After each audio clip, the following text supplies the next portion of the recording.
Hello friends, आप सभी का अपने HDS ट्यूटोरियल पर स्वागत है। इस वीडियो में हम लोग देखेंगे JCRT 7 क्लास का साइंस चैप्टर 14 का क्वेश्चन आंसर। क्लियर है? चैप्टर 14 का नाम है उष्मा। तो वीडियो के साथ बने रहिए और कहीं पर दिक्कत होगी तो मुझे कमेंट कर दीजिएगा, मैं आपकी प्रॉब्लम सॉल्व करने की पूरी कोशिश करूँगा। तो चलिए बढ़ते हैं क्वेश्चन आंसर की ओर। सही विकल्प का चयन करें। क्लियर है? पहला नंबर देखिए, इनमें से कौन उष्मारोधी है? क्लियर है? उष्मारोधी, उष्मारोधी मतलब होता है जिसमें उष्मा गति नहीं करता है। क्लियर है? तो देखिए, ए ऑप्शन है लोहा, बी सोना, सी चांदी, डी प्लास्टिक। तो इसका सही आंसर हो जाएगा option number D plastic. Clear है? जैसे कि यहाँ पर एक प्लास्टिक का पाइप है, अगर यहाँ पर आग लगा हुआ है, क्लियर है, तो हम लोग यहाँ पर अगर इसको टच करेंगे तो हम लोग को गर्मी नहीं लगेगा। लेकिन अगर लोहा का रहेगा, लोहा को हम लोग आग में इसे एक साइड तपेंगे तो इधर भी गर्मी आ जाएगी। क्लियर है? तो लोहा जो है उष्मा का चालक है, लेकिन प्लास्टिक उष्मा रोधी है। क्लियर है? तो इस तरह डी नंबर हमारा सही उत्तर हो जाएगा। फिर देखिए सेकेंड नंबर, 40 डिग्री सेल्सियस तापमान वाला 1 लीटर जल 60 डिग्री सेल्सियस तापमान वाले 1 लीटर जल में मिला दिया गया है, मिश्रण का तापमान होगा। तो देखिए, 1 लीटर पानी 40 डिग्री सेल्सियस गर्म है, फिर दूसरा जो लीटर है वह 60 डिग्री सेल्सियस है। तो इसका तापमान क्या होगा अगर दोनों को हम लोग मिला देते हैं तब? तो देखिए, पहला ऑप्शन है 100 डिग्री, दूसरा ऑप्शन है 20 डिग्री सेल्सियस, तीसरा 60 डिग्री से अधिक लेकिन 100 डिग्री सेल्सियस से कम, या फिर option number D 40 degree Celsius और 60 डिग्री सेल्सियस के बीच। तो इसका सही आंसर हो जाएगा option number D 40 degree Celsius और 60 डिग्री सेल्सियस के बीच में इसका तापमान रहेगा। क्लियर है? इसे नोट कर लीजिए। फिर देखिए 3 नंबर का क्वेश्चन है, लोहे की एक नली को 50 डिग्री सेल्सियस तक गर्म किया गया, इसे पानी से भरे एक मग में गिरा दिया गया, पानी का तापमान भी 50 डिग्री सेल्सियस था, उष्मा का प्रवाह। तो देखिए, उष्मा का प्रवाह किधर जाएगा? देखिए, लोहा भी 50 डिग्री सेल्सियस है और पानी भी 50 डिग्री सेल्सियस है। तो देखिए, ऑप्शन नंबर ए लोहे की गोली से पानी की ओर होगा। क्लियर है? लोहे की गोली मतलब लोहा से पानी की ओर तापमान बढ़ेगा, या फिर देखिए बी नंबर पानी से लोहे की ओर होगा, या फिर सी किसी भी दिशा में नहीं होगा, या फिर डी दोनों की ओर होगा।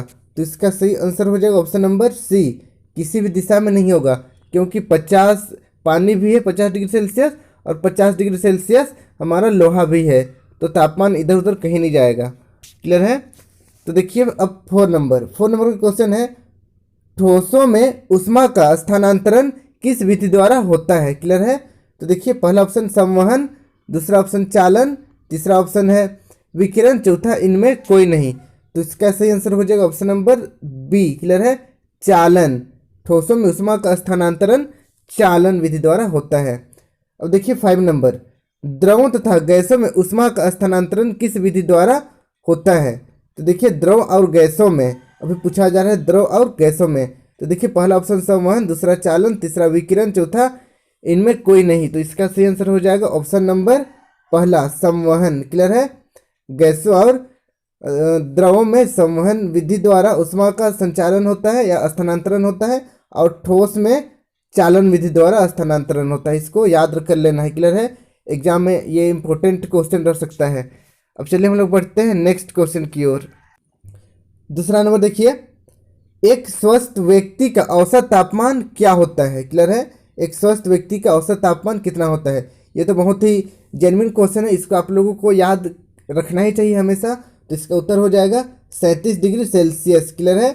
सेल्सियस में 37 डिग्री, और अगर फ़ारेनहाइट में पूछा जाए तो 98 डिग्री फ़ारेनहाइट होता है। क्लियर है?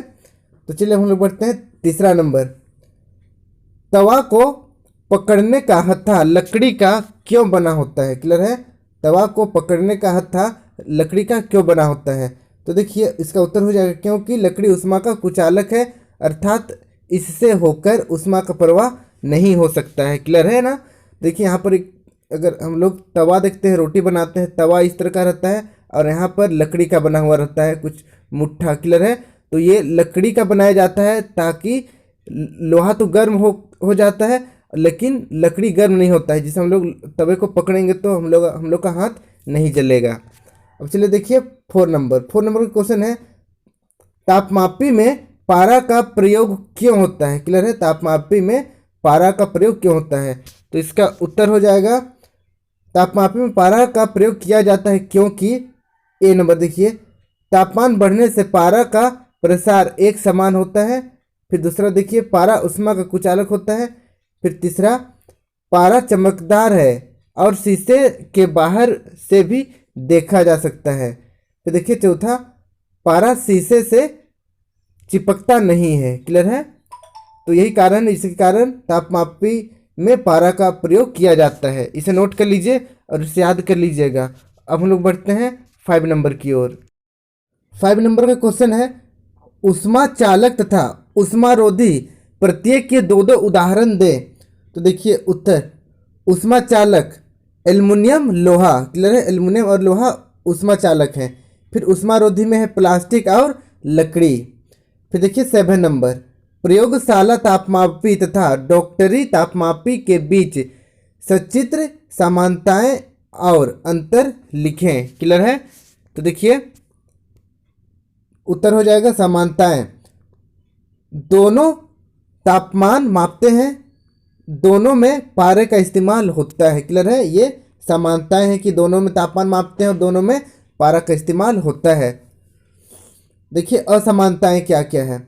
ए नंबर, प्रयोगशाला तापमापी में तापमान अपने आप गिर जाता है, परंतु डॉक्टरी थर्मामीटर में ऐसा नहीं होता।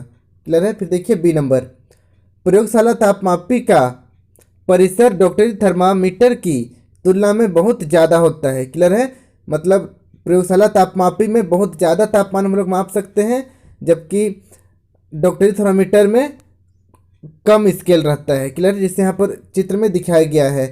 देखिए डॉक्टरी तापमापी यहाँ पर सिर्फ 42 डिग्री सेल्सियस तक है, जबकि प्रयोगशाला तापमापी में देखिए 110 डिग्री सेल्सियस तक हम लोग मेजर कर सकते हैं टेम्परेचर को। क्लियर है, ये चित्र भी आप लोगों को बनाना है, क्योंकि क्वेश्चन में लिखा गया है सचित्र समानताएं और अंतर बताना है। क्लियर है, तो चित्र भी बनाना पड़ेगा। ये दोनों चित्र आप लोगों को नोट कॉपी में बना लीजिएगा। अब देखिए 7 नंबर का क्वेश्चन है, सर्दियों में एक मोटा चादर ओढ़ने के बदले 2-3 पतले चादर ओढ़ने से अधिक उष्मा लगती है या अधिक उष्मा मिलती है, व्याख्या करें। क्लियर है, तो देखिए यदि हम एक मोटा चादर ओढ़ने के बदले 2-3 पतले चादर ओढ़े तो उसमें व्याप्त हवा को संग्रहित करती है। परतों के बीच बंधी यह वायु हमारे शरीर की उष्मा को बाहर के ठंडे वातावरण से बचाती है तथा हमें गर्माहट का एहसास होता है। क्लियर है, फिर देखिए या ऐसा इसलिए कि 2-3 पतले चादर के बीच हवा की एक परत रहती है और हवा कुचालक होने के कारण उष्मा को हमारे शरीर से बाहर नहीं जाने देती है। क्लियर है, तो इसे नोट कर लीजिए। फिर हम लोग देखेंगे 8 नंबर। अब देखिए 8 नंबर का क्वेश्चन है, समुद्र समीर तथा थल समीर कैसे चलता है, सचित्र व्याख्या करें। क्लियर है, तो देखिए इसका उत्तर हो जाएगा, दिन के समय स्थल जल की अपेक्षा अति शीघ्र गर्म होता है। स्थल के ऊपर की वायु गर्म होकर ऊपर उठती है, इसका स्थान लेने के लिए समुद्र की ओर से ठंडी वायु स्थल की ओर बहती है। चक्र को पूरा करने के लिए स्थल की ओर से गर्म हवा समुद्र की ओर बह जाती है। समुद्र की ओर से आने वाली वायु समुद्र समीर कहलाती है। क्लियर है, फिर देखिए नीचे, रात्रि के समय यह प्रक्रम ठीक विपरीत हो जाता है। समुद्र का जल स्थल की अपेक्षा धीमी गति से ठंडा होता है, इसीलिए स्थल की ओर से ठंडी वायु समुद्र की ओर बहती है, यह थल समीर कहलाती है। क्लियर है, और नीचे देखिए डायग्राम यहाँ पर दिया गया है समुद्र समीर का और थल समीर का, तो इसे आप लोगों को ड्रॉ कर लेना है। इसे ड्रॉ कर लीजिए। फिर हम लोग बढ़ते हैं नेक्स्ट नंबर देखने से पहले आपसे रिक्वेस्ट है कि अगर अभी तक आप मेरे चैनल को HDS ट्यूटोरियल को सब्सक्राइब नहीं किए तो सब्सक्राइब कर लीजिए और साथ ही बेल आइकन को भी प्रेस कर दीजिए ताकि जब भी मैं नया वीडियो अपलोड करूं आप तक नोटिफिकेशन चली जाए। और वीडियो को अपने दोस्तों के साथ, अपने क्लासमेट के साथ जरूर शेयर करें ताकि वह भी अच्छी तरीके से नोट बना सके। और वीडियो अच्छी लगी हो तो वीडियो को जरूर लाइक कीजिए। तो चलिए बढ़ते हैं हम लोग 9 नंबर का क्वेश्चन है, सर्दियों में चिड़िया अपने पंख फुलाकर बैठी रहती है क्यों? क्लियर है? तो देखिए, सर्दियों में चिड़िया अपने पंख फुलाकर बैठे रहती है क्यों? गाल नहीं फुलाती है, पंख फुलाती है। हम लोग गाल फुलाते हैं आदमी लोग गुस्सा हो जाने से। देखिए उत्तर हो जाएगा, पंखों के बीच में वायु रहती है जो ठंड के कारण कुचालक का कार्य करती है। यह शरीर की ऊष्मा से गर्म हो जाती है परंतु ऊष्मा को बाहर नहीं आने देती है। उससे चिड़िया को गर्मी की अनुभूति होती है। क्लियर है? तो इसे नोट कर लीजिए। फिर देखिए 10 नंबर का क्वेश्चन है, गर्मियों में और सर्दियों में उपयोग लाए जाने वाले छाते का रंग क्या एक ही रंग के होने चाहिए? क्यों? तो देखिए इसका उत्तर हो जाएगा नहीं, क्योंकि गर्मियों में हल्के रंग के छाते का उपयोग करना चाहिए ताकि बाहर से उन पर पड़ने वाली ऊष्मा के अधिकांश भाग को परावर्तित कर दे। और सर्दियों में गाढ़े रंग मतलब काले रंग के छाते का उपयोग करना चाहिए ताकि उन पर पड़ने वाले ऊष्मीय विकिरण के अधिकांश भाग को अवशोषित कर लेते हैं। क्लियर है? तो इसे नोट कर लीजिए। ये था हमारा लास्ट क्वेश्चन। आई होप आपको वीडियो पसंद आया होगा। Thank you for watching my video को अपने दोस्तों के साथ जरूर शेयर करें।